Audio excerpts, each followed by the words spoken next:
নোয়াখালী লক্ষ্মীপুরের একটা ঘটনা। 3 বন্ধু মিলে তাস খেলতেছে। কথা বুঝেন না? কি খেলতেছে? জুয়া খেলে, তাস খেলে টাকা দিয়া। দরজা খোলা ছোট্ট একটা ঘরের ভিতরে তারা জুয়া খেলতেছে। যখন বারবার বজ্রপাত হচ্ছিল, একটায় রাগ করে কয়, ঠেরঠেরাই কেন, আইলে আইব না। বুঝেন নাই কথা? বজ্রপাত নিয়ে কখনো ঠাট্টা করবেন না, এটা মারাত্মক। কারণ এটা তো আল্লাহর অস্ত্র। তাস খেলতেছে, জুয়া খেলতেছে, বলতেছে ঠেরঠেরাই কেন, আইলে আইব না। বলার 1 মিনিটের মাথায় উপর থেকে বজ্রপাত এসে তাদের উপরে পড়লো, জায়গায় 3 জন নাই। গজব টাকা। এই জন্য সবসময় আল্লাহর গজবকে ভয় পেতে হবে। আল্লাহ পাক বলেছেন, আমার বান্দারা যদি আমার বিধান যথাযথ মেনে চলে আর তারা যদি আমার কাছে প্রার্থনা করে সাহায্য চায়, তাইলে আমি তাদেরকে রাতের বেলা বৃষ্টি দিব, দিনের বেলা সূর্যের আলো দেব, কিন্তু তাদের উপর আমি কখনো বজ্রপাত দেব না। সুবহানাল্লাহ পড়েন। এই ওয়াদাটা এটা আমরা কি পাপাচার ছাড়তে পারি?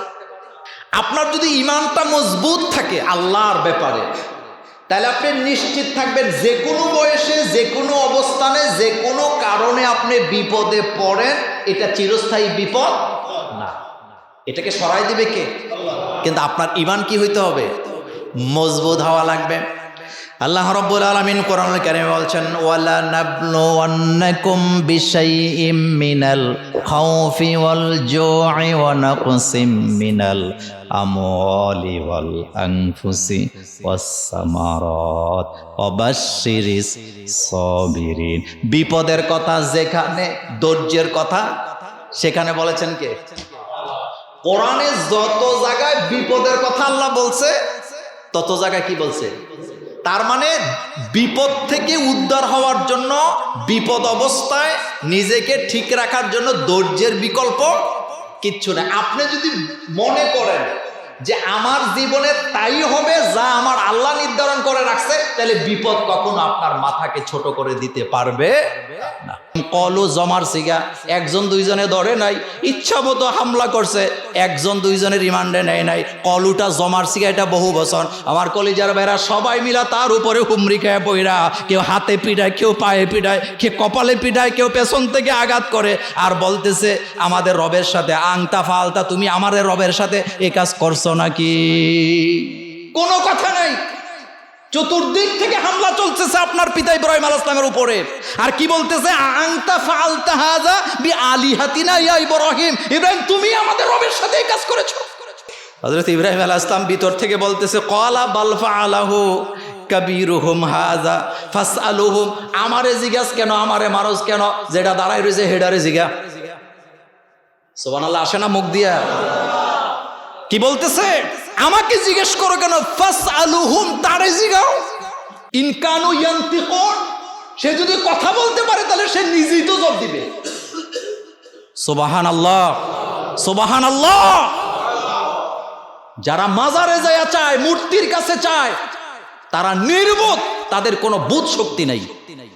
আমার কলিজার ভাইয়েরা যখন এ কথা বলছে, তখন তারা মাইর কমাইছে না আরো বাড়াইছে? কারণ তারা জানে তাদের ইলা কথা বলতে। এখন কি কইতেছে জানেন? এখন বলতেছে তোমাদের রবকে যদি খুশি করতে চাও, ইলাকে যদি খুশি করতে চাও, ইব্রাহিম রে পিটাও, তারা মারো যতক্ষণ পারো। মারতে মারতে মারতে মারতে এমন পর্যায়ে নিছে, শেষ পর্যন্ত এই মাইরে হবে না, তারে আগুনে জ্বালাও। সিদ্ধান্ত নিলেন আগুনে ফালায় দেবে। কত বড় পরীক্ষা! অবশেষে রাজ দরবারে তাকে নিয়ে যাওয়া হলো। সেখানে যাওয়ার পরে তাকে কিছু কথাবার্তা জিজ্ঞেস করে সিদ্ধান্ত জানায় দেওয়া হয়েছে, তুমি যেহেতু আমাদের ইলার সাথে বেয়াদবি করেছ, তোমাকে অমুক দিন আগুনে পোড়া হবে। জীবিত অবস্থায় তোমাকে আগুনের ভিতরে ফালায় দেওয়া হবে। জীবিত অবস্থায় তোমাকে সোজা মনে করে না, আপনি আর আমি হইলে কাম শেষ। লা ইলমা লানা ইল্লা মা আল্লামতানা, আমাদের কাছে কোনো জ্ঞান নাই। জ্ঞান পাই কার কাছ থেকে? সবাই বলেন রব্বি জিদনি ইলমা। আজকে প্রথম যে বিষয়টি আমরা জানবো, খুবই গুরুত্বপূর্ণ একটি বিষয়, সেটি হচ্ছে ইদানিং কালে বৃষ্টি খুব কম হয়, কিন্তু যখনই বৃষ্টি আসে বৃষ্টির আগে বজ্রপাত এবং শিলাবৃষ্টি হয়, হয় কি না? এই ব্যাপারে আজকে আলোচনাটা প্রথমে শুনেন। বজ্রপাতের ব্যাপারে বিজ্ঞানীদের একটা ব্যাখ্যা আছে। তো বিজ্ঞানীদের ব্যাখ্যা আর আল্লাহর কোরআনের কথার মধ্যে কোনো কন্ট্রাডিক্টরি নাই, জিনিস একটাই। দেখেন, এই যে বজ্রপাত হয় এটা মূলত বৈদ্যুতিক একটা শর্ট। বিদ্যুৎ হয় পানি থেকে, এটা একটা শক্তি, এটা তো আপনারা জানেন। তা আজকে আমি মূলত কোরআন হাদিসে এই ব্যাপারে আল্লাহ কি বলেছেন, এই ব্যাপারে অনেকগুলো কথা আল্লাহ বলেছেন। আপনারা আশ্চর্য হবেন, বজ্রপাতকে আমাদের দেশের গ্রাম্য ভাষায় কি বলে বলেন তো? ঠেডা বলে। বলেন না, কি বলে? বলে তোর উপরে ঠেডা পড়ুক, এরকম বলে না? বলে। কোরআনুল কারিমে এই ঠেডা যেটাকে আপনারা বলেন বজ্রপাত, এইটার নামে আল্লাহ একটা আলাদা সূরাই দিয়ে দিছে। সুবহানাল্লাহ। সূরার নাম সূরাতুর রাদ। সূরার নাম কি? সূরাতুর রাদ। তাহলে আপনি চিন্তা করেন যে এই জিনিসটা কত গুরুত্বপূর্ণ ইসলাম। তো এইটার ব্যাপারে দুই একটি কথা আপনাদেরকে বলে। হাদিসে এসছে, রাসূল করিম সাল্লাল্লাহু আলাইহি ওয়াসাল্লাম একজন প্রভাবশালী ব্যক্তির কাছে একজন লোক পাঠাইছে ইসলামের দাওয়াত দিয়া। তো প্রভাবশালী লোক যাদের টাকা পয়সা একটু বেশি, তারা কিন্তু ইসলামে ততটা মানতে চায় না। তারা কয় ইসলাম তো তারা মানবে যারা গরিব মিসকিন। রাসূল করিম সাল্লাল্লাহু আলাইহি ওয়াসাল্লামের পাঠানো দূতের সাথে সে বেয়াদবি করল। যখন বলা হলো আমি মুহাম্মদ সাল্লাল্লাহু আলাইহি ওয়াসাল্লামের পক্ষ থেকে দূত আপনার কাছে এসেছি, আপনি কালিমা পড়েন, শাহাদা পাঠ করেন, আল্লাহর উপরে ঈমান আনেন, রাসূলের উপর ঈমান আনেন। সে প্রভাবশালী ব্যক্তিটা ব্যঙ্গ করে বলতেছিলেন, মুহাম্মদ সাল্লাল্লাহু আলাইহি ওয়াসাল্লাম সেটা আবার কে? এটা আবার কেমন রাসূল? আর তুমি যে আল্লাহর কথা বলতেছো আমাকে ঈমান আনার জন্য, আল্লাহ কি সোনা দিয়া তৈরি নাকি রূপা দিয়া তৈরি নাকি তামা দিয়া তৈরি? কোন আল্লাহর কথা তুমি বলতেছ? এভাবে করে লোকটা ব্যঙ্গ করে আল্লাহর নবীর পাঠানো লোকটাকে 3 বার ফেরত দিল, কিন্তু কালিমা পড়ে নাই। কয়বার ফেরত দিয়েছে? 3 বার। আমার কলিজার ভাইয়েরা, শেষ পর্যন্ত আল্লাহ রব্বুল আলামিন তার আচরণে তার প্রতি রাগান্বিত হলেন, গোস্সা করলেন। হাদিসে আসছে আল্লাহ রব্বুল আলামিন যখন তার প্রতি গোস্সা করলেন, সে যখন উলট পালট কথা বলছিল, ব্যঙ্গ করছিল। আমি যদি আপনাকে দাওয়াত দেই, আপনি যদি না মানেন, নরমাল ভাষা আপনি আমাকে অ্যাঙ্কার করতে পারেন, কিন্তু আপনি আমাকে নিয়ে উপহাস করার অধিকার নাই। রাসূলকে নিয়ে, আল্লাহকে নিয়ে লোকটা উপহাস করতেছে, কয় তোমাদের আল্লাহ কি তামা দিয়া তৈরি নাকি রূপা দিয়া তৈরি নাকি তিনি স্বর্ণ দিয়া তৈরি? আল্লাহ তার প্রতি রাগান্বিত হয়ে আকাশ থেকে বজ্রপাত পাঠায় দিলেন। এক বজ্রপাতের সাথে সাথে তার মাথাটা ঘুরিয়ে পড়ে যায়, জায়গায় আল্লাহর গজবে সে শেষ হয়ে যায়। আর তখনই আল্লাহ পাক কোরআনুল কারিমে বজ্রপাতের নামে একটা সূরাকে নাযিল করলেন।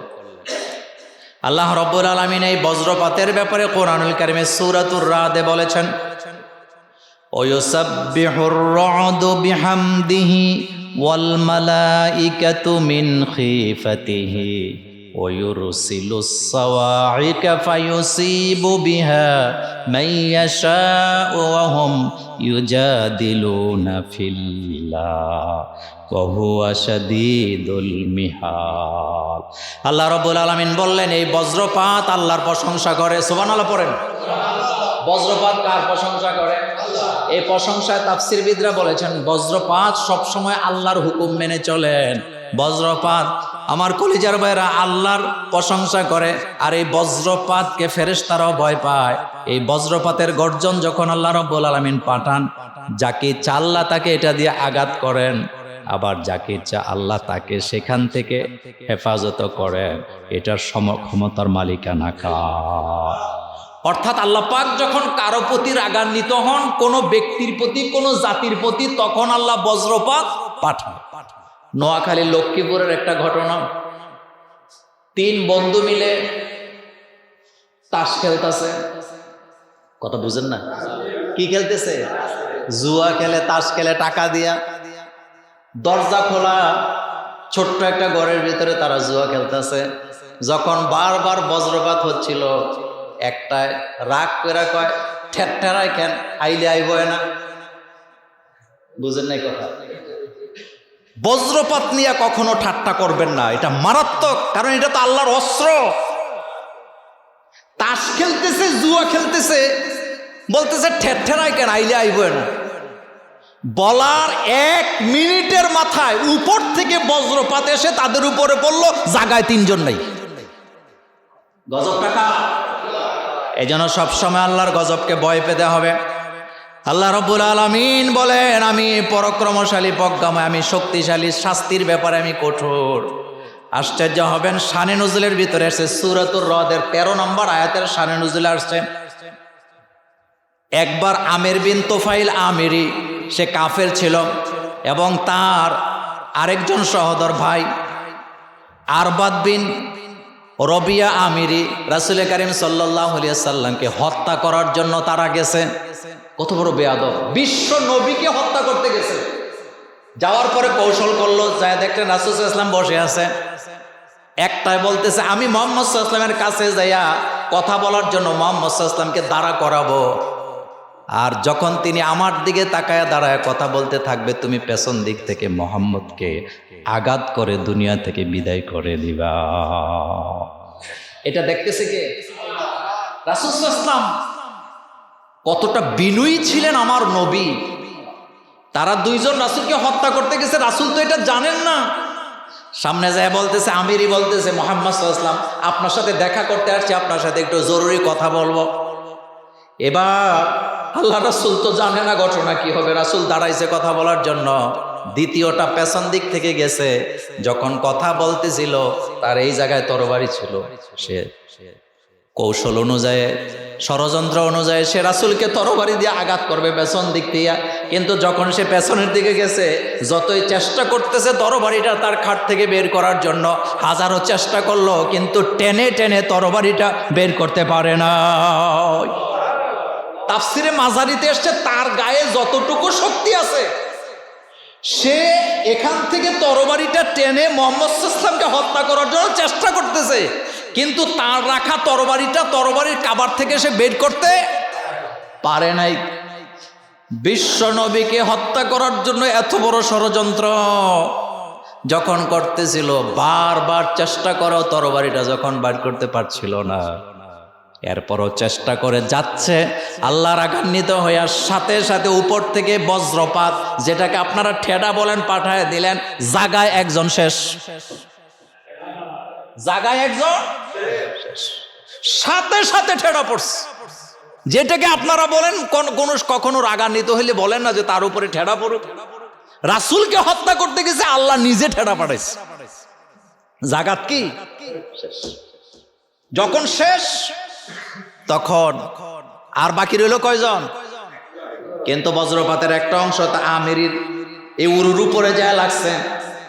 সে বুঝতে পারে না, কোনো রকমের জানটা নিয়ে একজন ভাগ্যা গেছে। সে মনে মনে ভাবছে একজন মরে গেছে, এটা মুহাম্মদ সাল্লাল্লাহু আলাইহি ওয়াসাল্লামের জাদুগরি কাজ, কিন্তু আমাকে মারতে পারে নাই।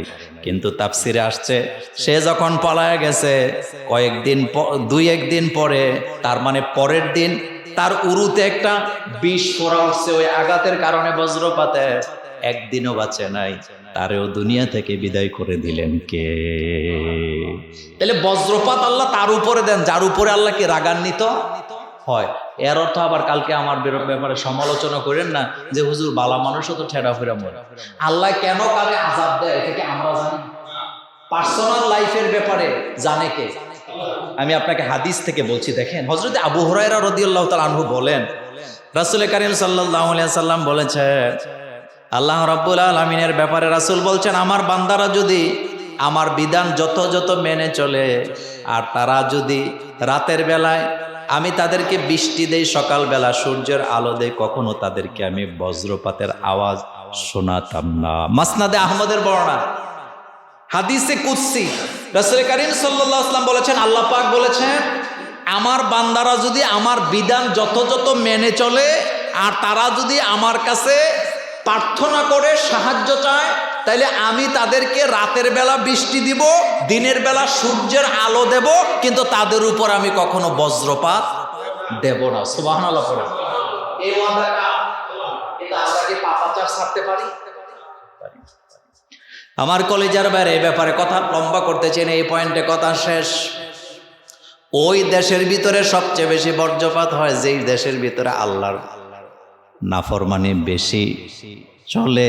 সেই নাফরমানিতে আমরা লিপ্ত আছি না? না, নাফরমানিতে আমরা লিপ্ত আছি। এই ব্যাপারে এখন শুনবো বজ্রপাত থেকে বাঁচার উপায় দুইটা। বলেন কয়টা? মুসান্নাফে আবি সাহেবা তিনি বলেছেন, বজ্রপাতের আক্রমণ থেকে যদি ব্যক্তিকে জাতিকে বাঁচাতে চাও তাহলে তোমাকে দুইটা আমল করতে হবে। এক নম্বরে বেশি বেশি করে তাসবিহ পড়তে হবে, সুবহানাল্লাহ, আলহামদুলিল্লাহ, লা ইলাহা ইল্লাল্লাহ পড়েন, সুবহানাল্লাহ, আলহামদুলিল্লাহ, লা ইলাহা ইল্লাল্লাহ। এটা হলো এক নাম্বার আমল।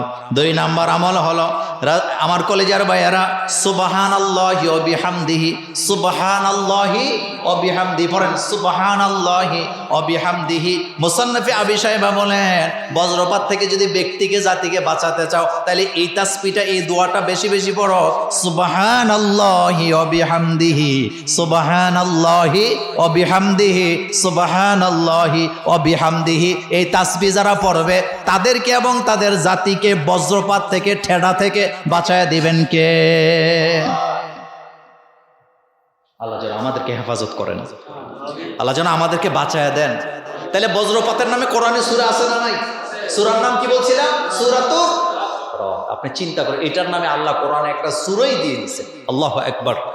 এখন আমরা যে বিষয়টাতে আলোচনা করব, যদ্দূর যাওয়া যায়, দেখেন গুরুত্বপূর্ণ কথা, সেটা হলো আমাদের দেশে মানুষ আমরা যখন বিপদে পড়ি, আমরা তখন খেয়ে হারাই, আমরা তখন দিক বিদিক ছুটাছুটি করি।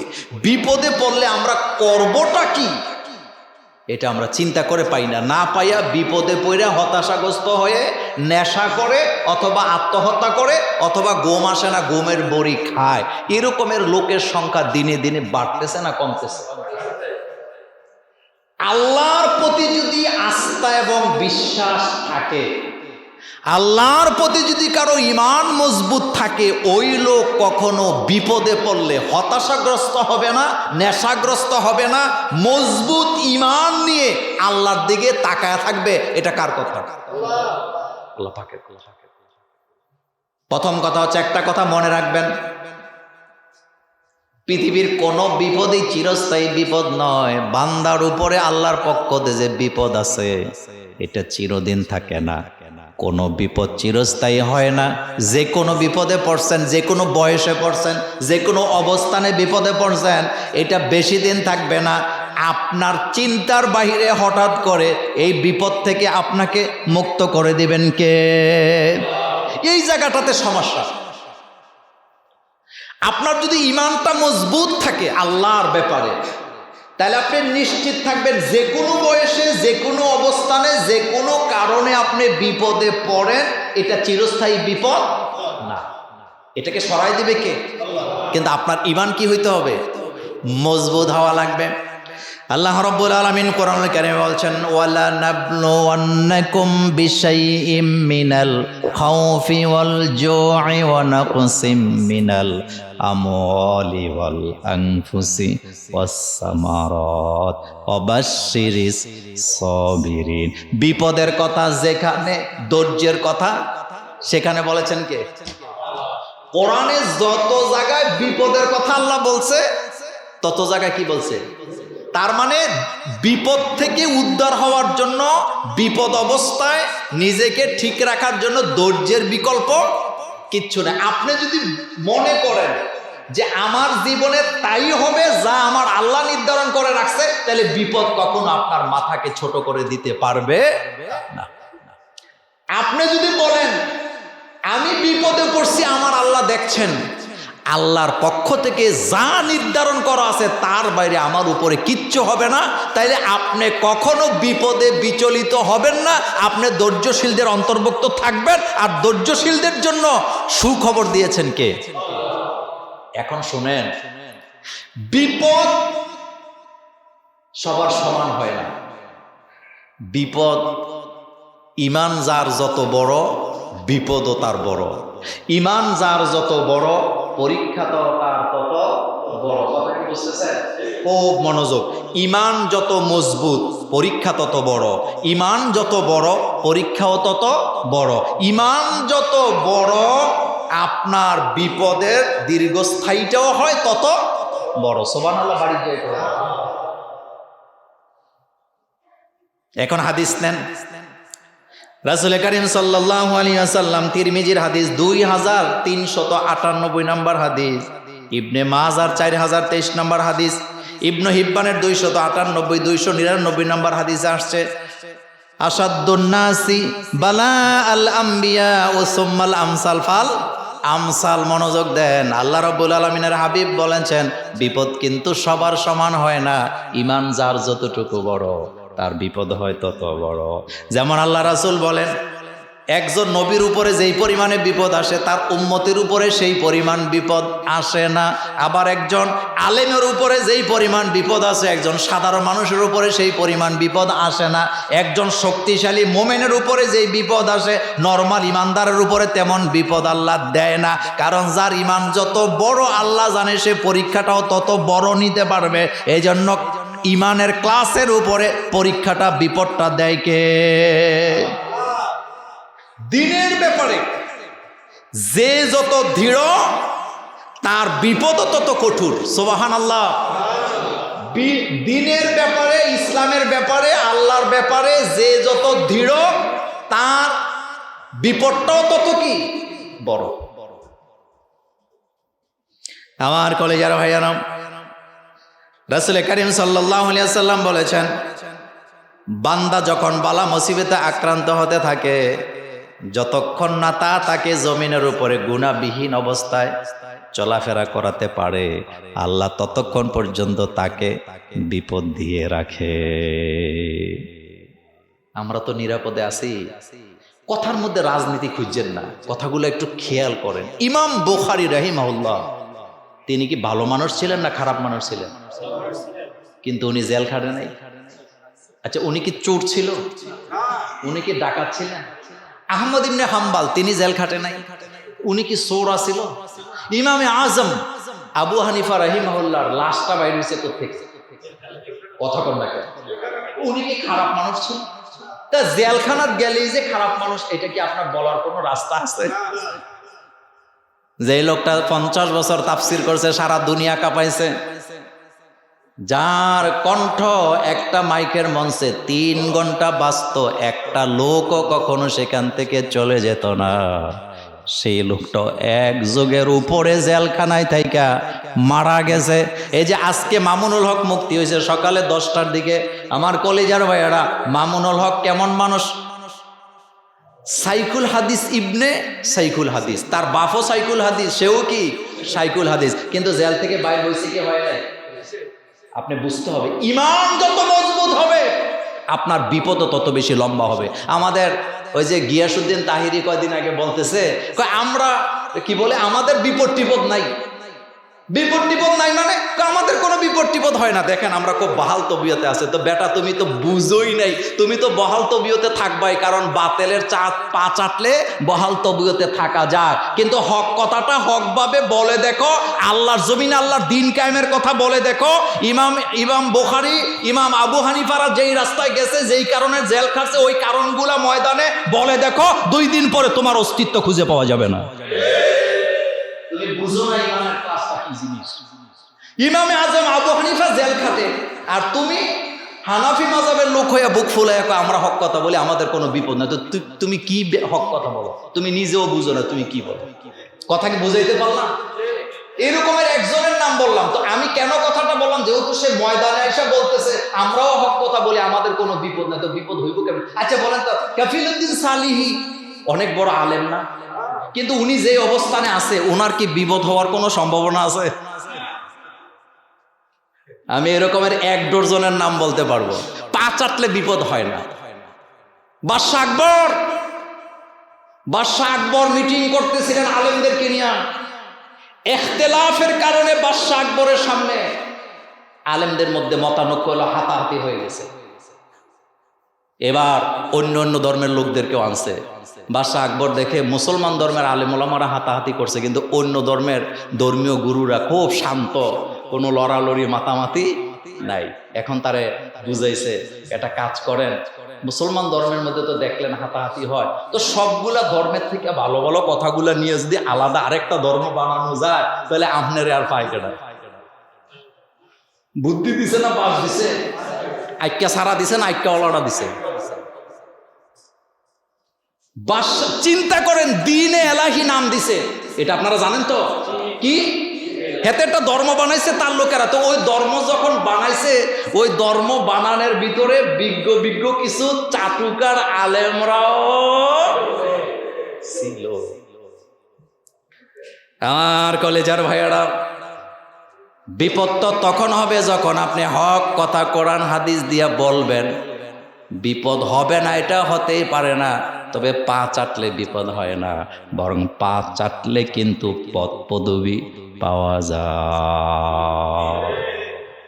পা চাটলে বাইতুল মুকাররমের খতিব হওয়া যায়, পা চাটলে ইসলামী ফাউন্ডেশনের ডিজি হওয়া যায়, কোটি কোটি টাকা আত্মসাৎ করা যায়, কেউ তাকাবেও না। কিন্তু যখন আপনি ইমানের প্রতি মজবুত থাকবেন, আপনার উপরে বিপদটাও সেভাবে কি আসবেই, এতে কোনো সন্দেহ না। এটা মোল্লার কথা না আল্লাহর কথা? আল্লাহ পাকের কথা। আমার কলিজার ভাইয়েরা, কথা তো লম্বা হয়, সময় আমাকে সাপোর্ট দেয় না। এখন আমরা যাব সামনের দিকে। বিপদ যখন আসে, বিপদের বিভিন্ন ধরনের আইটেমে আল্লাহ বিপদ দেয়, বিভিন্ন অবস্থান থেকে আল্লাহ কি দেয়? বিপদ দেয়। এখন আমরা জানবো, বান্দা যখন অসুস্থ অবস্থায় থাকে বা বান্দা যখন বিপদে থাকে, তখন আল্লাহ তাআলা তার ফেরেশতাদের সাথে বান্দার ব্যাপারে কি বলে, এটা শুনলে আপনি আশ্চর্য হয়ে যাবেন। আমরা যখন বিপদে পড়ে যাই, আমাদের ইমানকে আমরা ঠিক রাখতে পারি না, বিভিন্ন ধরনের হুজুরের কাছে যাইয়া জিলাফি দিয়া টাকা পকেটে ঢুকে, কেউ হুজুর আমার লাগে দোয়া করেন, মাজারে যাইয়া প্রার্থনা করে। অথচ আশ্চর্য হবে, বান্দা যখন বিপদে পড়ে যায়, রাসূল কারীম সাল্লাল্লাহু আলাইহি ওয়াসাল্লাম বলেছেন, ইযাবতালাল্লাহুল আবদাল মুসলিমা বিবালাইন ফি জাসাদিহি ক্বালাল্লাহু তাআলা আকতুব লাহু সলিহাল আমাল আল্লাযী কানা ইয়ামালু। রাসূল কারীম সাল্লাল্লাহু আলাইহি ওয়াসাল্লাম বলেন, আল্লাহ তাআলা তার কোন মুসলিম বান্দাকে যখন শারীরিক কষ্ট দেয় অথবা রোগ ব্যাধি দিয়ে পরীক্ষা করেন, তখন আল্লাহ রাব্বুল আলামিন ফেরেশতাদেরকে বলে, ও ফেরেশতারা, আমার বান্দার সৎ কাজগুলা লেখো। আল্লাহ বলে, সুবহানাল্লাহ পড়েন। এই কথা একেবারে হালকা ভাবে নেওয়ার কিছু নাই। বান্দা যখন বিপদে পড়ে থাকে, আল্লাহ তখন একদল ফেরেশতাদেরকে ডেকে বলে, আমার বান্দার নেক কাজগুলা লেখ। যেই কাজগুলা সে অসুস্থ অবস্থায় করত, সুস্থ অবস্থায় করত, এবং যেই কাজগুলা সে এখন অসুস্থ অবস্থার কারণে করতে পারে না, ওই কাজগুলা তুমি লেখো। অতঃপর তিনি যদি তাকে রোগমুক্ত করে, তাহলে তিনি রহমতের পানি দিয়া ধুয়ে মুছে তাকে পবিত্র করে দেয়। আর যদি এই বিপদ অবস্থায় তার মৃত্যু হয়ে যায়, আল্লাহ রাব্বুল আলামিন তাকে ক্ষমা করে দিয়া, রহমতের চাদর দিয়া ঢেকে দিয়া জান্নাতি হিসাবে কবুল করে। ওমকে জেলখানায় পড়ছে আল্লাহর কথা বলতে যাইয়া, আর আপনি মুছে তেল দিতেছেন, আপনি তার ব্যাপারে বুঝেন নাই। কারণ সে যে বিপদ অবস্থায় মারা গেছে, রাসূল বলতেছেন হাদিসে, তাকে মাফ করে দিছে কে? একটা লোক ক্যান্সারে ভুগতে ভুগতে মারা গেছে, আপনি তার ব্যাপারে আফসোস করেন না, কারণ সে যে রোগে সুখে ভুগতে ভুগতে মারা গেছে, আল্লাহ কিন্তু তাকে মাসুম করে দিছে। অনেক সময় আমরা নাফরমানি করি কি জানেন? একজনের বিছানায় পড়ে আছে, অসুস্থ, রোগে শোকে ভুগতেছে, আর আমরা মজা লইতেছি, আরে জুয়ান কালে সে কত বান্দরামি করছে, আল্লাহ এখন তারে দইছে। কথা বুঝেন নাই? এরকম বলি না লোক নাই? সাবধান, খবরদার। কোন ব্যক্তি বিছানায় পড়ে আছে অসুস্থ হইয়া মারা যাবে, কাতরাতে কাতরাতে আপনি এই কথা বলবেন না যে আল্লাহ তাকে ধরছে, বরং আপনি জানেন না হাদিস, বরং আল্লাহ তাকে মাফ করার জন্য বিছানায় শোয়াই দিস। এ ওয়াদা কার? আমার কলেজার ভাইয়েরা, একটি হাদিস থেকে একটা শিক্ষা নেন, লম্বা হাদিস, পুরাটা বলবো না। আবু শাহসাব আস-সানআনী থেকে বর্ণিত, তিনি বলেন, আমি একবার দামেস্কের একটা মসজিদে ভ্রমণে গেলাম। কোথায়? দামেস্কের একটা মসজিদ আমি ভ্রমণ করতে গেলাম। সেখানে যেতে যেতে সন্ধ্যা হয়ে গেছে। যখন সন্ধ্যা হয়ে গেল, আমি সেখানে যাওয়ার পরে শাদ্দাদ ইবনে আউস আস-সুনাবিহির তাদের সাথে আমার সাক্ষাৎ হয়ে গেল। যখন মাগরিবের নামাজ শেষ করলাম, তারা একটা পরামর্শ সভা কইরা বলল, আমরা এক জায়গায় যাব। এটা শোনার পরে আশ্চর্য হয়ে গেছে। আমি বললাম, ভাই তোমরা কোথায় যাবা? তারা বলল, আমরা একজন রোগীকে দেখতে যাব। মনোযোগ আছে তো? রোগী দেখতে যাব। এই জন্য মসজিদে যারা নামাজ আদায় করেন, আপনার মহল্লাতে কোনো লোক অসুস্থ হইলে যাবেন দেখতে, এটা সুন্নাহ। এটা কি? তিনি বলেন, আমি দেখলাম তারা পরামর্শ করতেছে একজন রোগী দেখতে যাব। আমি বললাম, তোমরা কোথায় যাবা? তারা বললেন, আমরা একজন অসুস্থ ভাইকে দেখতে যাচ্ছি। আমি বললাম, ভাই তোমাদের সাথে আমিও যেতে চাই। তারপরে তাদের সাথে আমরা সেই অসুস্থ ব্যক্তির কাছে গেলাম। যাওয়ার পরে সালাম দিলাম। সালাম দেওয়ার পরে এখন সাহাবাই কেরাম ওই লোকটা, অসুস্থ লোকটাকে জিজ্ঞেস করতেছে, ভাই আজকে সকালটা তোমার কেমন গেছে? লোকটা কিন্তু অসুস্থ। লোকটা কি প্রশ্ন করতেছে, ভাই সকালটা তোমার কেমন গেল? একথা শোনার পরে লোকটা মুস্কি হাসি দিয়ে, অসুস্থ লোকটা বললেন, আমার আল্লাহর নেয়ামতের অসুস্থতায় আমি আছি। অসুস্থতাকে কি কইতেছে? কথা কন না কেন? অসুস্থতাকে কি বলতেছে? আমি হইলে কি কইতাম? আর কইেন না ভাই, আর পারি না, আর কইেন না, আর পারি না। কি কথাটা বললেন? তিনি বললেন, আমি সকালটা আমার আল্লাহর নিয়ামতে কেটেছে। এখন আমি তাকায় দেখলাম শাদ্দাদ ইবনে আউস, তিনি বলতেছেন হাসি দিয়া, ভাই আশ্চর্য হবা তুমি, আমি দেখতে পাচ্ছি তোমাকে আল্লাহ রাব্বুল আলামিন মাফ করে দিয়েছে। আমি তোমাকে গুনাহ মাফের শুভ সংবাদ দিচ্ছি। তোমার কথা শুনে আমি তোমার পাপ মোচনের শুভ সংবাদ দিচ্ছি। কারণ রাসূল কারীম সাল্লাল্লাহু আলাইহি ওয়াসাল্লামকে আমি বলতে শুনেছি, ইন্নাল্লাহ আযজা ওয়া জাল্লা ইয়াকুল ইন্নী ইযাবতালাইতু আবদান মিন ইবাদি মুমিনান ফাহামিদানি আলা মাবতালাহু।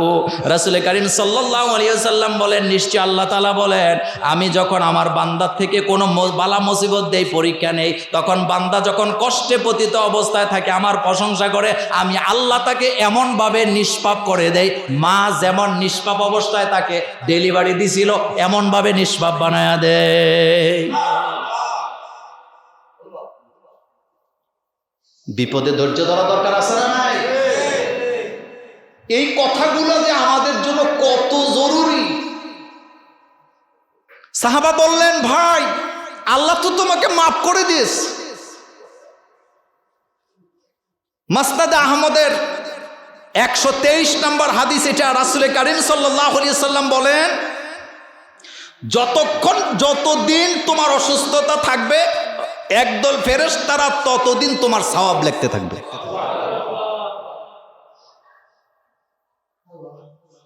এখন আসেন, বিপদগ্রস্ত মানুষকে আপনি কিভাবে সাহায্য করবেন?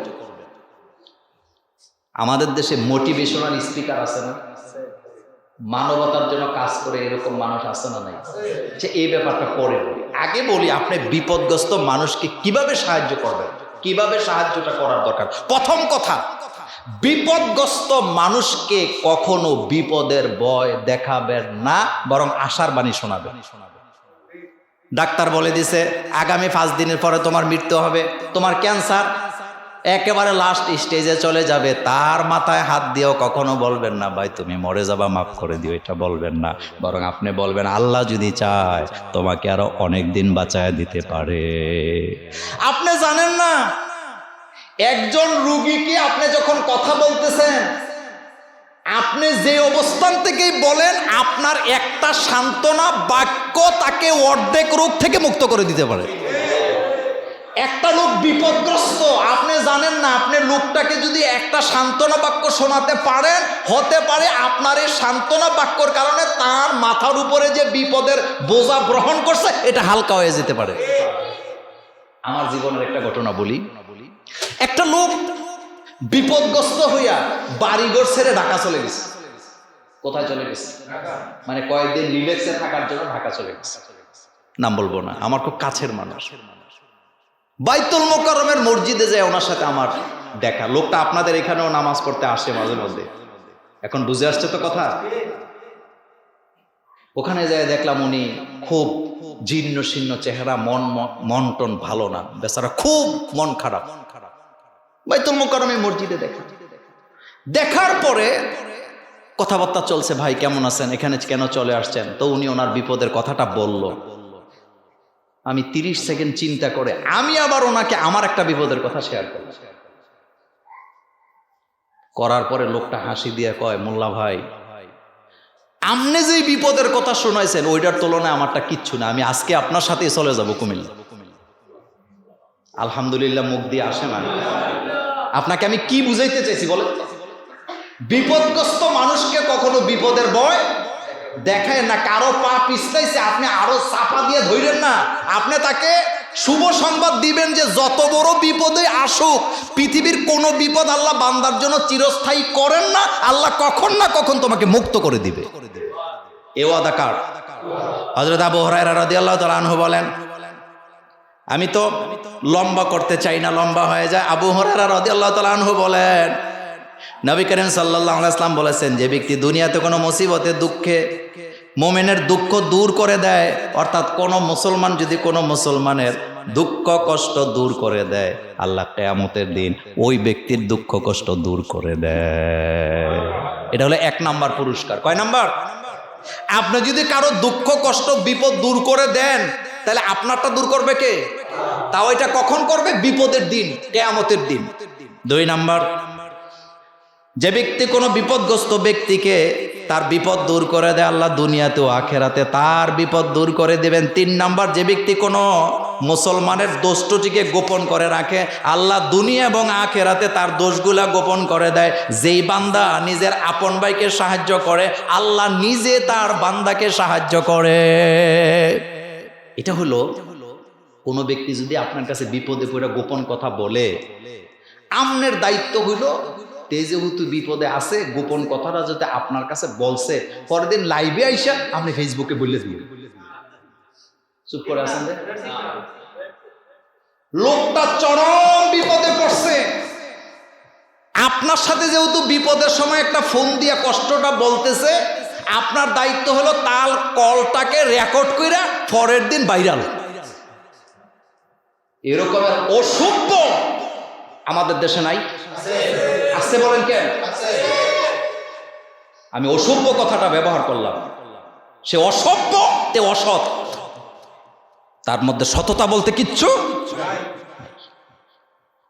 যে কোনো বিপদে আপদে মানুষ পড়ুক, আপনার দায়িত্ব হলো তার বিপদের সময় তাকে কি করা? সান্ত্বনা দেওয়া।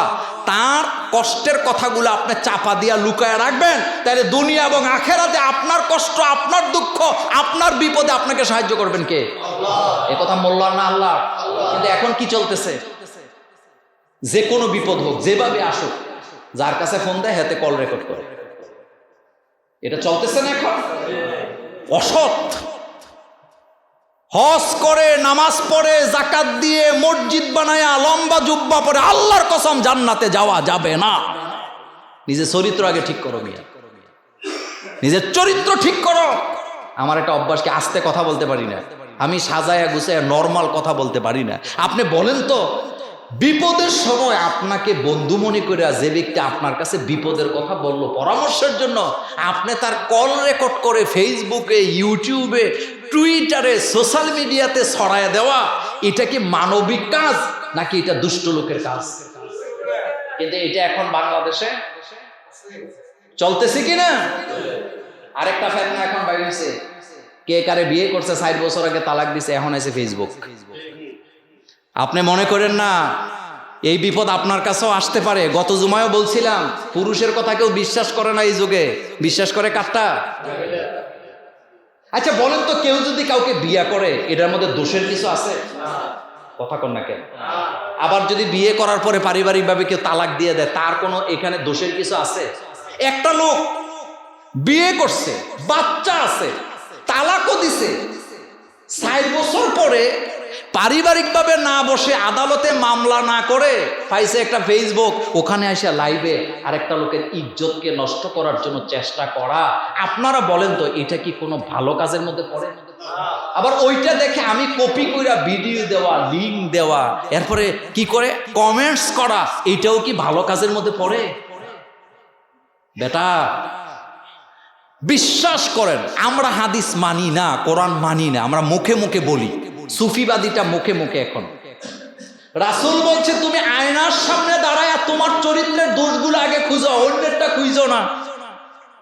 অন্যের একটা দোষ পাইলে আপনি কপি করতেছেন, আপনি কমেন্টস করতেছেন, কিন্তু আপনার যে কত দোষ, আমার যে কত দোষ, আমি জীবনেও কোনোদিন এটা নিয়ে বিচার আচার করতে রাজি না। এটা কি ভালো লক্ষণ? এটা কি ভালো লক্ষণ? আচ্ছা আপনারা বলেন, কারো ব্যাপারে কোনো কথা শুনলে এটা যাচাই নাই করে বিশ্বাস করা হালাল না হারাম? এই জন্য আমি আপনাদের কপালে চুমু দিয়ে বলি, কেউ বিপদে পড়ছে তার আরেকটু বিপদে চাপা দিয়েন না, বরং তাকে আপনি আশার বাণীটা শোনাবেন, তাকে আপনি সান্ত্বনার বাণী কি করবেন? শোনাবেন। আর আপনি যদি তাকে আশার বাণী শোনান, সান্ত্বনার বাণী শোনান, তাহলে আপনার বিপদ দূর করে দিবে কি? এ ওয়াদা কার? এই পয়েন্টে আমার কথা শেষ।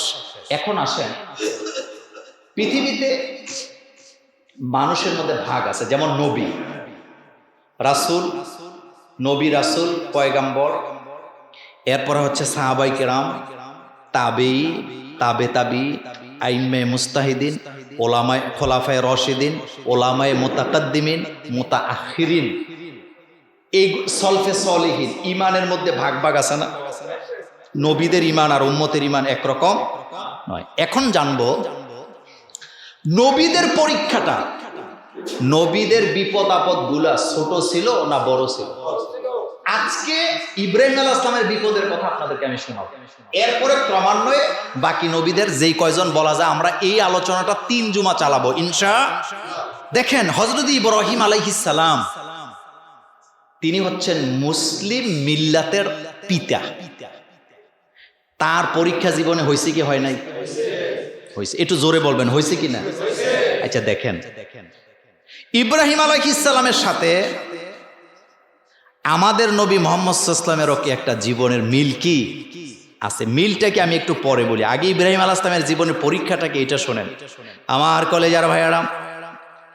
ইব্রাহিম আলাইহিস সালামের জীবন মানে পরীক্ষা।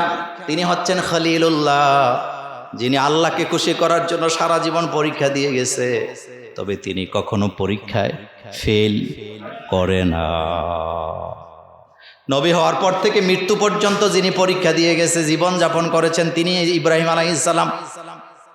আল্লাহ রাব্বুল আলামিন কোরআনুল কারীমে বলছেন, ওয়া ইয ইবতালা ইব্রাহিমা রাব্বুহু বিকালিমাতিন ফাআতাম্মাহুন্না ক্বালা ইন্নী জাইলুকা লিন-নাসি ইমামা।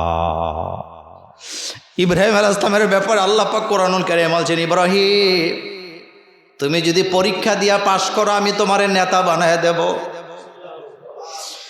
কথায় কথায় রাজনীতি তালাশ করেন না, একজন নবীকে আল্লাহ বলতেছে, ইব্রাহিম তুমি যদি পরীক্ষায় পাশ করো, আমি তোমার নেতা বানায় দিব। আর এই পরীক্ষা হলো ইমানের পরীক্ষা, অর্থাৎ আল্লাহ বলতেছেন ইমানের পরীক্ষায় যারা পাশ করে আমি তাদেরকে নেতা বানায় দেব।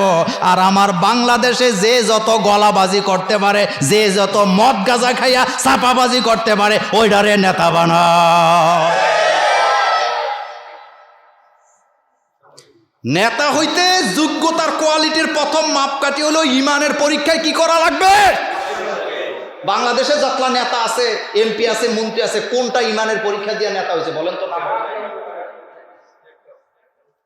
সূরাতুল বাকারা 124 নম্বর আয়াত, আপনি এখন গুগলে ঢুকেন, আপনি পাবেন এই আয়াতটা। আল্লাহ বলছেন ইন্নী জাইলুকা লিন্নাসি ইমামা, ও ইব্রাহিম তুমি যদি ইমানের পরীক্ষায় পাশ করো আমি তোমাকে সারা দুনিয়ার মানুষের নেতা বানায় দেব। ও ইব্রাহিম তুমি যদি ইমানের পরীক্ষায় পাশ করো আমি তোমাকে কি বানায় দেব? তার মানে প্রত্যেক নবীরা নেতা হয়েছে ইমানের পরীক্ষা দিয়া।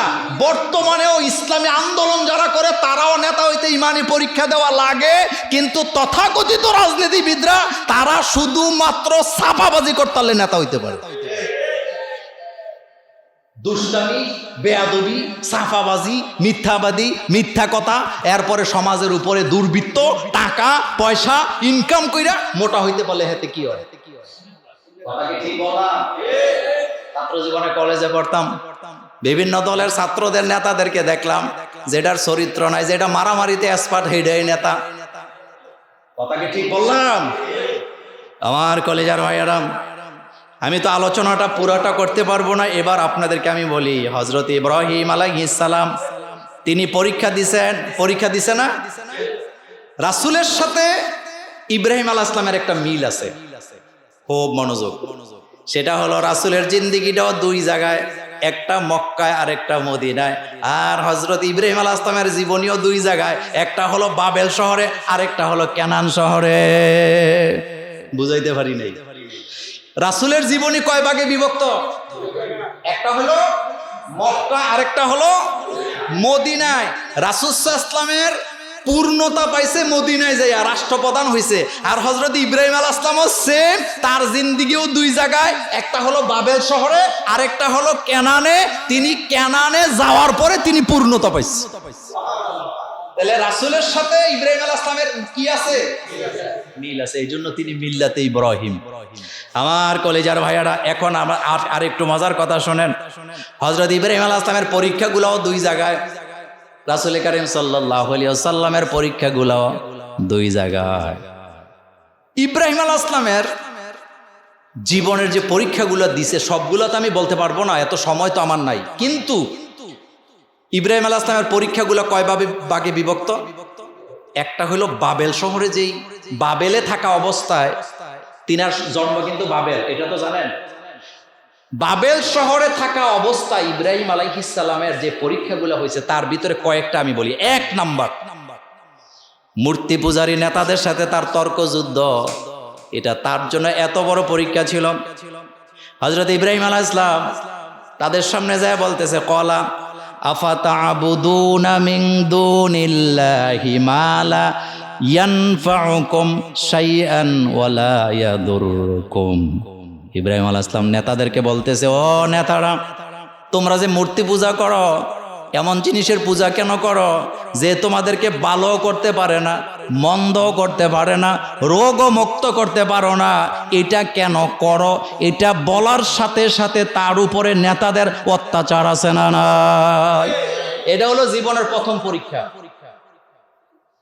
তিনি যে বললেন ফালাম্মা জান্না আলাইহিল লাইলু রাআ কাওকাবা, তিনি যে তারকা দেখে বললেন হাযা রব্বি, এটা আমার রব। মূলত উনি এটাকে রব বলে নাই, এটা নেতাদেরকে শিক্ষা দিতেছে উনি।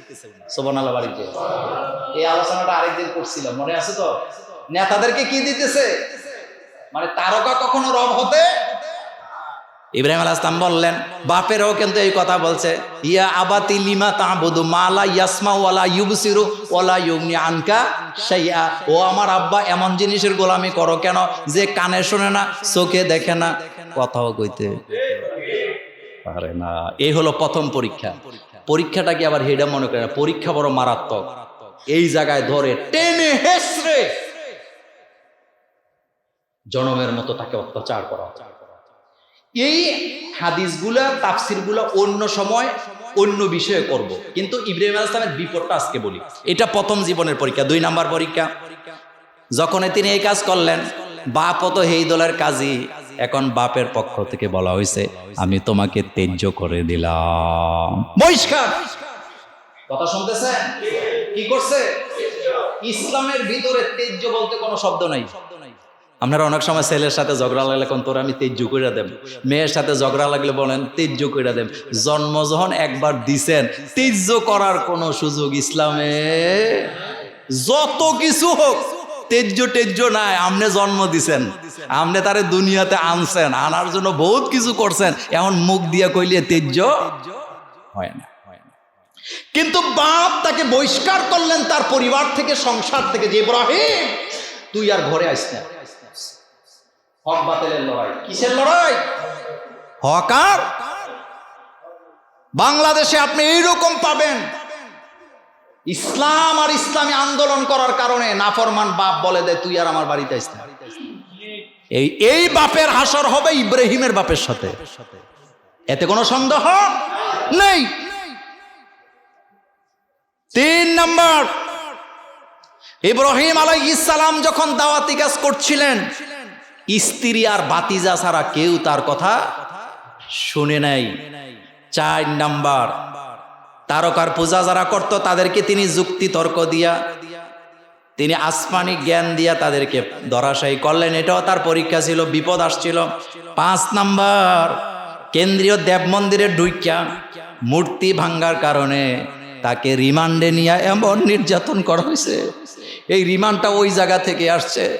ইব্রাহিম আলাইহিস সালামকে তারা রিমান্ডে নিয়ে এত নির্যাতন করেছিলেন, বরং তারা উল্টা ঘোষণা দিছে ইব্রাহিম আলাইহিস সালাম রে, এই রিমান্ড অবস্থায় যত নির্যাতন করবা তোমরা তত বেশি সওয়াব পাবা, কারণ তোমরা তো নিজের জন্য করো না, তোমরা তো তোমাদের প্রতিমাগুলোর জন্য এটা করতেছ। যেহেতু ইব্রাহিম আলাইহিস সালাম প্রতিমার সাথে বেয়াদবি করছে, তারে জনমের মতো শাস্তি করলে তোমরা এখান থেকে সওয়াব পাবা। সেম কন্ডিশনে বর্তমানেও যাদেরকে রিমান্ডে নিয়ে যারা নির্যাতন করে তাদের প্রমোশন আছে না? না, এটা আগেও আছিল, এখনো কি আছে? এখন দেখেন মেলা করছে, মেলা কি করছে, আরে আয়েশা বলতেছে চলো মেলায় যাই। ইব্রাহিম আলাইহিস সালাম বললেন ফা ইন্নী সাকিম, আমার মন ভালো না। ফা ইন্নী সাকিম, আমার মন ভালো না, আমি মানসিকভাবে অসুস্থ। জাতিগুলা মুশরিক, আমার মন ভালো না, আমি মেলায় যাব। সব চলে গেছে, সব মেলায় চলে গেছে। হযরত ইব্রাহিম আলাইহিস সালাম ঘুরতে ঘুরতে মূর্তির ঘরে যায় ঢুকছে, যায় দেয় সবাই খালি, সামনে খাবার টাবার সব আছে না নাই? ইব্রাহিম আলাইহিস সালাম সেখানে যায় বললেন আলা তাকুলুন, খাও না কেন? কথা কয়নি, চুপ করে আছে, কথা কয় কিন্তু উনি যে কি কইতেছে, যাদের সামনে খাবারের অভাব নাই, নারিকেল আছে, পেঁপে আছে, কলা আছে, আঙ্গুর আছে, তরমুজ আছে, উনি যায় আলা তাকুলুন, খাস না কেন? কথা কয় না।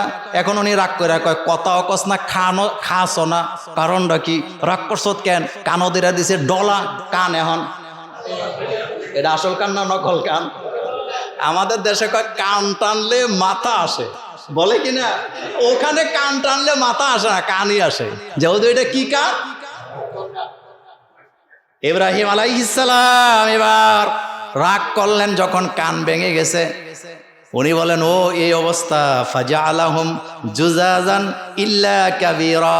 হযরত ইব্রাহিম আলাইহিস সালামের পরীক্ষাগুলো দেখেন, এবার উনি সব ভাঙছে।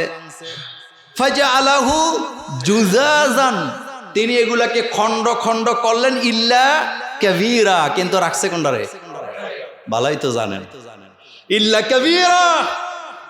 এই যে রাখছে এটা বুঝানোর জন্য রাখছে। আমার কলিজার ভাইয়েরা, লাআল্লাহুম ইলাইহি ইয়ারজিউন, তিনি বুঝানোর জন্য এই কাজটা কি করলেন। মেলা টেলা শেষ করে আয়া দেহে বাড়িতে এখনো যায় নাই, কইছে আগে খোদারে একটু খুশি টুশি কইরা যাই। খোদারে খুশি করার জন্য মেলা শেষ করে যখন ওই ঘরে গেছে, যাইয়া তারা দেখে কিচ্ছু, কিন্তু একজন কলু মান ফাআলা হাযা বিআলিহাতিনা ইন্নাহু লামিনাজ জালিমিন। এখন তারা বলা বলি করতেছে আমাদের খোদার সাথে এমন আচরণটা কে করছে, হেতে বড় জালেম। মান ফাআলা হাযা বিআলিহাতিনা, মান ফাআলা হাযা, কে আমাদের খোদার সাথে, বিআলিহাতিনা, আমাদের ইলার সাথে এই কাজগুলো কে করলো রে? ইন্নাহু লামিনাল জালিমিন, সে তো বহু জালেম, মূর্খ। কাজটা করছে কি? আমাদের খোদার সাথে এইরকমের আচরণ। কিন্তু একটা বানরটা বের লোক এত আর কেউ করবে না, যেতে মেলায় গেছে না, এতেই করছে। কয় গেছে না কে? কয় ইব্রাহিম আলাইহিস সালাম। কি কথা, এদিকে গল্পটা করান। হ্যাঁ যায় নাই, হেরে দৈরান তো এখন ধরে আনছে, রিমান্ডে নিছে, বড় হয়ে যায় কথা। যখন রিমান্ডে নিছে প্রথম কথাটাই বলছে, ক্বালু আনতা ফাআলতা হাযা বিআলিহাতিনা ইয়া ইব্রাহিম। ক্বালু জমার সিগা, একজন দুইজনে ধরে নাই, ইচ্ছামতো হামলা করছে, একজন দুইজনে রিমান্ডে নেয় নাই। ক্বালুটা জমার সিগা, এটা বহু বছর। আমার কলিজার ভাইরা সবাই মিলা তার উপরে হুমরি খেয়ে পইরা, কেউ হাতে পিটায়, কেউ পায়ে পিটায়, কেউ কপালে পিটায়, কেউ পেছন থেকে আঘাত করে, আর বলতেছে আমাদের রবের সাথে আংতা ফালতা, তুমি আমাদের রবের সাথে এই কাজ করছো নাকি? কোনো কথা নাই, চতুর্দিক থেকে হামলা চলতেছে আপনার পিতা ইব্রাহিম আলাইহিস সালামের উপরে। আর কি বলতেছে, আনতা ফাআলতা হাযা বিআলিহাতিনা ইয়া ইব্রাহিম, ইব্রাহিম তুমি আমাদের রবের সাথে এই কাজ করেছো। হযরত ইব্রাহিম আলাইহিস সালাম ভিতর থেকে বলতেছে, ক্বালা বাল ফাআলাহু কাবীরুহুম হাযা ফাসআলুহুম। আমারে জিজ্ঞাস কেন, আমারে মারজ কেন, যেটা দাঁড়ায় রয়েছে হেডারে জিগা। সুবহানাল্লাহ আসে না মুখ দিয়া? কি বলতেছে, আমাকে জিজ্ঞেস করো কেন, ফাসআলুহুম, তারে জিগাও। ইন কানু ইয়ানতিকুন, সে যদি কথা বলতে পারে তাহলে সে নিজেই তো জবাব দিবে। সুবহানাল্লাহ, সুবহানাল্লাহ। যারা মাজারে যায় চায়, মূর্তির কাছে চায়, তারা নির্বোধ, তাদের কোনো বোধ শক্তি নাই। আমার কলিজার ভাইয়েরা যখন এ কথা বলছে, তখন তারা মায়ের কমাইছে না আরো বাড়াইছে? কারণ তারা জানে তাদের ইলা কথা বলতে। এখন কি কইতেছে জানেন, এখন বলতেছে তোমাদের রবকে যদি খুশি করতে চাও, ইলাকে যদি খুশি করতে চাও, ইব্রাহিমকে পিটাও, তারা মারো যতক্ষণ পারো। মারতে মারতে মারতে মারতে এমন পর্যায়ে নিছে, শেষ পর্যন্ত এই মাইরে হবে না, তারে আগুনে জ্বালাও। সিদ্ধান্ত নিলেন আগুনে ফালায় দেবে। কত বড় পরীক্ষা! অবশেষে রাজ দরবারে তাকে নিয়ে যাওয়া হলো। সেখানে যাওয়ার পরে তাকে কিছু কথাবার্তা জিজ্ঞেস করে সিদ্ধান্ত জানায় দেওয়া হয়েছে, তুমি যেহেতু আমাদের ইলার সাথে বেয়াদবি করেছ, তোমাকে অমুক দিন আগুনে পোড়া হবে, জীবিত অবস্থায় তোমাকে আগুনের ভিতরে ফালায় দেওয়া হবে। জীবিত অবস্থায় তোমাকে, সোজা মনে করি না আপনি আর আমি হইলে কাম শেষ। আমার ভাইয়েরা আগুনে ফেলে দিবে, কত বড় মারাত্মক কথা! তিনি কি ভয় পাইছিলেন? তিনি কি ভয় পাইছিলেন? রিমান্ড চলতেছে। কি চলতেছে? সুতরাং ইসলাম আর ইমানের কারণে বিপদ আসলে, জেল আসলে, জরিমানা আসলে, রিমান্ডে নিয়ে পিড়াইলে ইমান আর থাকে না, তখন বিক্রি হয়ে যায়। আর যাদের ইমান মজবুত, হাসতে হাসতে ফাঁসির মঞ্চে চলে যায়। তবু ইমানকে কি করে না? বিক্রি করে না, পয়সার জন্য করে না, আল্লাহকে খুশি করার জন্য করে।